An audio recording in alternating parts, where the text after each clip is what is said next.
Hello, कैसे हैं आप लोग। आप लोगों का स्वागत है फिर से एक नए हॉरर एपिसोड में। आज के इस कहानी में जानेंगे कैसे 5 दोस्तों ने अपने एक दोस्त के पत्नी को रेप करके जिंदा जला डाला और कैसे उस आत्मा ने 5 से बदला ली। इस घटना की पूरी कहानी जानेंगे आज के इस वीडियो में। वीडियो शुरू करने से पहले आपसे एक छोटी सी रिक्वेस्ट है कि बहुत मेहनत करने के बाद आपके लिए एक कहानी लाता हूँ, तो प्लीज चैनल को सब्सक्राइब जरूर करें और घंटी को दबाना ना भूलें। और हाँ, वीडियो पसंद है तो लाइक करें। तो चलिए शुरू करते हैं शुरू से। बहुत ही पुरानी बात है। किसी पर्वत के नीचे तुलसीपुर नाम के एक बहुत ही सुंदर गांव था। इस गांव के मुखिया रमेशर काका थे। सभी गांववासी रमेशर काका को बहुत ही इज्जत करते थे और उनके विचारों और सुझावों को पूरी तरह मानते थे। रमेशर काका की एक बेटी थी, चंदा। 15-16 की उम्र में भी चंदा का नटखटपन नहीं गया था। वह बहुत ही शरारती थी। उसके चेहरे पर कहीं भी शर्मीलापन नजर नहीं था, पर हाँ, उसके चेहरे से उसके भोलापन जरूर छलकता था। उस समय हर माँ बाप को बस एक ही ख्वाहिश थी कि उनकी लड़की को अच्छा घर मिल जाए और वह ससुराल में खुश रहे। रमेशर काका भी चंदा के लिए आसपास के गांव में लड़का देखना शुरू कर दिए थे। एक बार पास के गांव के उनके मुखिया मित्र ने कहा कि उनके नजर में एक लड़का है, अगर आप तैयार हों तो मैं बात चलाऊं। रामेश्वर काका के हाँ करते ही उनके मुखिया मित्र की अगुवाई में चंदा का विवाह तय हो गया। चंदा का पति नदेसर उस समय कोलकाता में कुछ काम करता था। नदेसर देखने में सीधा साधा और सुंदर लड़का था। वह लड़का रामेश्वर काका को पूरी तरह से पसंद आ गया। खैर, शादी हुई और रमेशर काका ने नम आंखों से चंदा को विदा किया। कुछ ही दिनों में चंदा अपनी ससुराल में लाडली बन चुकी थी। 1-2 महीना चंदा के साथ बिताने के बाद नदेसर ने भारी मन से कोलकाता की राह पर निकल पड़ा। चंदा ने नदेसर को समझाया कि घर चलाने के लिए तो कमाना भी जरूरी है। सिर्फ 5-6 महीने की तो बात है और दिवाली में आपको फिर घर आना ही है। तब तक मैं नजरें बिछाए आपका इंतजार प्रसन्न मन से करूंगी। कोलकाता पहुंचने पर नदेसर ने फिर से अपना काम शुरू किया, पर काम में उसका मन ही नहीं लगता था।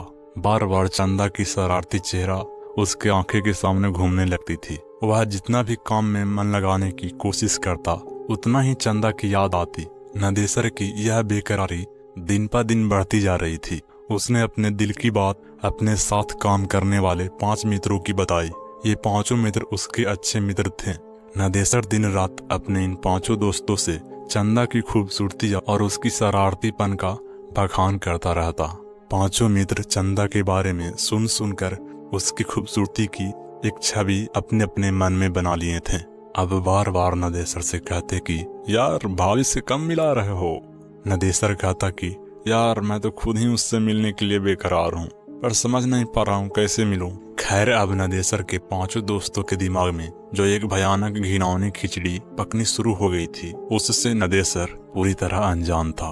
उसके 5 दोस्तों ने एक दिन नदेसर से कहा कि यार, भाभी को यहीं ले आओ, कुछ ही दिन रहेगी, कोलकाता भी घूम लेगी तो उसको भी बहुत अच्छा लगेगा और फिर 1-2 हफ्ते में वापस छोड़ आना। पर नदेसर अपने बूढ़े माँ बाप को याद करते हुए कहता है कि नहीं यार, मैं ऐसा नहीं कर सकता। मेरी अम्मा और बाबू को देखभाल के लिए गांव में चंदा के अलावा कोई नहीं है। कुछ दिन और बीते, पर ये बीतते दिन नदेसर की बेकरारी और बढ़ती जा रही थी। अब तो नदेसर का काम में एकदम मन नहीं लग रहा था और उसे बस गांव दिखाई दे रहा था। एक दिन रात को नदेसर के 5 दोस्तों ने नदेसर से कहा कि चलो हम भी तुम्हारे गांव चलते हैं नदेसर। नदेसर अभी समझ पाता या कह पाता कि तब तक उसके उन 5 दोस्तों से निकेश दोस्त ने कहा कि यार, टेंशन मत लो, कह देना भाभी से कि अभी काम मंदा मंदी चल रही है, इसलिए गांव आ गया। और साथ ही इसी बहाने हम मित्र लोग तुम्हारे गांव भी देख लेंगे और भाभी के साथ साथ तुम्हारे माता पिता से भी मिल लेंगे, क्योंकि हम लोगों का तो गाँव भी नहीं है। इसी कोलकाता में पैदा हुए हैं और कोलकाता में ही अपना घर बना लिया। हम लोग भी चाहते हैं कि कुछ दिन गांव की हवा को आनंद लिया जाए। उसे अपने दोस्तों की बात भारी लगी। फिर क्या था, दूसरे ही दिन नदेसर अपने 5 दोस्तों के साथ अपने गांव के लिए निकल पड़ा। उसके गांव के आसपास बहुत सारे घने जंगल थे।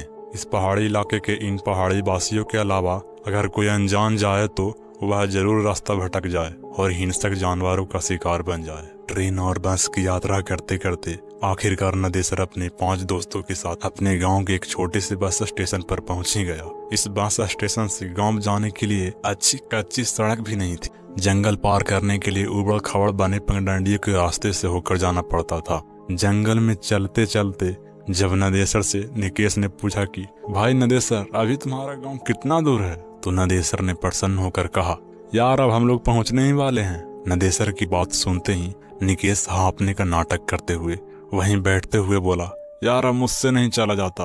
उसकी बात सुनते ही नदेसर ने कहा कि यार हम लोग पहुंच गए हैं और मुश्किल से 5 मिनट भी नहीं लगेंगे। पर नदेसर की बात अनसुनी करते हुए उसके अन्य 4 दोस्त भी निकेश के पास बैठ गए। अब नदेसर बेचारा क्या करे, उसे भी रुकना पड़ा। नदेसर के रुकते ही निकेश अपने हाथ में लिए झोले में से एक अच्छी साड़ी और साथ ही चूड़ी आदि निकालते हुए कहा, यार नदेसर, हम लोग भाभी से पहली बार मिलने वाले हैं, इसलिए उनके लिए कुछ उपहार लाए हैं। उसकी बात सुनते ही नदेसर ने कहा, यार इसकी क्या जरूरत थी।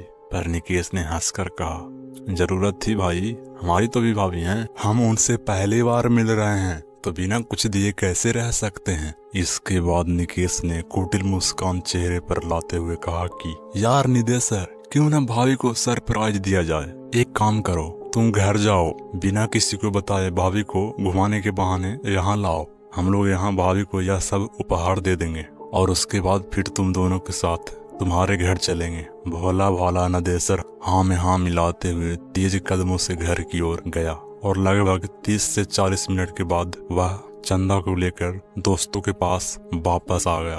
फिर क्या था, चंदा से वो 5 दोस्तों एक कदम अपनी भाभी की तरफ मिले हैं। चंदा को भी अच्छा लगा। इसके बाद चंदा ने उन्हें घर चलने के लिए कहा तो अचानक उनके तेवर थोड़े बदले नजर आए। निकेश और नदेसर के अन्य 4 दोस्तों चंदा और नदेसर के पास पूरी शक्ति के साथ खड़ा हो गए थे। चंदा और नदेसर सब कुछ समझ पाते हैं इससे पहले ही निकेश ने दांत पीसते हुए तेज आवाज में नदेसर से कहा कि साले, मैं अपनी बहन की शादी तुमसे कराना चाहता था, पर तुम बिना बताए गांव आकर शादी कर लिए। उसकी बात सुनकर नदेसर ने भोलेपन से कहा कि निकेश भाई, आपने तो कभी हमसे अपनी बहन की शादी के बारे में बात भी नहीं की थी। जब मैं घर आया था तो यहाँ माँ बाबू ने शादी करा दिया था, भला मैं उन्हें कैसे मना कर सकता था।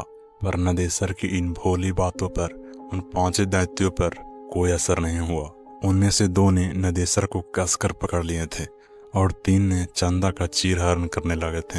अभी नदेसर या चंदा चिल्लाकर आवाज लगा पाते, इससे पहले उन दोनों के मुंह में कपड़े ठूस दिए गए। फिर निवास्त्र चंदा और नदेसर को उठाकर वो लोग कुछ और घने जंगल में ले गए। घने जंगल में ले जाकर उन लोगों ने नदेसर की हत्या कर दी और चंदा की इज्जत से खेल बैठे। वो 5 नर पिशाच घंटों तक चंदा को दगदार करते रहे। वह चिल्लाती रही, भीख मांगती रही, पर उन भेड़ियों को कोई असर नहीं हुआ। उन 5 ने चंदा को भी मौत के घाट उतारकर वहीं जंगलों में सूखी पत्तियों में ढककर आग लगा दिए। आग लगाने के बाद ये 5 दोस्तों जिधर से आए थे उधर को भाग निकले। जंगल जलने लगा और जलने लगे चंदा और नदेसर की शरीर। सब कुछ सुहा हो गया था। इस आग से आसपास के गांव वालों को कुछ भी लेना देना नहीं था, क्योंकि जंगल में आग लगना कोई बड़ी बात नहीं थी। कभी भी कोई भी अपनी लंठाई में जंगल में आग लगा दिया करता था। धीरे धीरे समय बीतने लगा। रात तक जब चंदा और नदेसर घर नहीं आए तो नदेसर के पिताजी ने नदेसर के आने और चंदा को लेकर जाने की बात अपने पड़ोसियों को बताई। उसी रात को नदेसर के पिताजी और उनके कुछ पड़ोसियों टॉर्च लेकर चंदा की खोजने के लिए निकल पड़े। काफी खोजबीन के बाद भी इन दोनों का पता नहीं चला। दूसरे दिन सुबह पुलिस को खबर दी गई, पर पुलिस भी क्या करती, थोड़ा छानबीन की पर उन दोनों का कोई पता नहीं चला। अब नदेसर के माँ बाप को और गांव वालों को लगने लगा था कि नदेसर अपनी बहुरिया को लेकर बिना बताए कोलकाता चला गया। शायद उसे डर था कि अगर बाबू को बता कर ले जाएंगे तो वो ले जाने नहीं देंगे। आखिर कोलकाता में नदेसर कहाँ रहता, क्या करता, इन सब बातों के बारे में भी नदेसर के माता पिता और गांव वालों को बहुत कम ही पता था। धीरे धीरे करके 8-9 महीने बीत गए। अब नदेसर के माता पिता बिना नदेसर और चंदा के जीना सीख गए थे। इधर कोलकाता में एक दिन अचानक निकेश के घर कोहराम मच गया। हुआ यह था कि निकेश के किसी ने बहुत ही बेरहमी से उनके प्राइवेट पार्ट को दांतों से काट खाया था। भयानक दांतों के निशान भी पड़े थे और वह इस दुनिया को विदा कर गया था। पुलिस की पूछताछ में उसके घर वालों ने बताया कि पिछले 1 महीने से निकेश का किसी लड़की के साथ चक्कर था। वो दोनों बराबर एक दूसरे से मिलते रहते थे, पर लड़की कौन थी, कैसी थी, किसी ने देखा नहीं था। पर इसी दौरान पुलिस को निकेश की बहन से एक अजीब बात पता चली। निकेश की बहन ने बताया कि एक दिन जब निकेश घर से निकला तो वह भी पीछे पीछे आ रही थी। निकेश बस्ती से निकलकर एक सुनसान रास्ते में बने पुल पर बैठ गया था। वहां से लगभग 20 मीटर की दूरी पर एक बिजली के खंभे के पास मैं खड़ी थी, उस पर नजर रख रही थी। मुझे बहुत अजीब लगा क्योंकि ऐसा लग रहा था कि निकेश किसी से बात कर रहा है, किसी को पुचकार रहा है, पर वहां तो निकेश के अलावा कोई था ही नहीं। फिर मुझे लगा कि कहीं निकेश भैया पागल तो नहीं हो गए ना। मैं यही सब सोच रही थी, तभी एक भयानक आत्मा आकर मेरे पास खड़ी हो गई। वह आत्मा बहुत ही भयानक थी, पर वह किसकी आत्मा थी यह समझ में नहीं आ रहा था। मैं पूरी तरह से डर गई थी। फिर अचानक वह आत्मा जोर से हंसने लगी और चिल्लाई, अब तेरा भाई नहीं बचेगा। नोचा था ना मुझे, मैं भी उसे नोच नोच कर खा जाऊंगी। और हाँ, एक बात तो याद रख, अगर यह बात किसी को बताई तो मैं तेरे पूरे घर को बर्बाद कर दूंगी।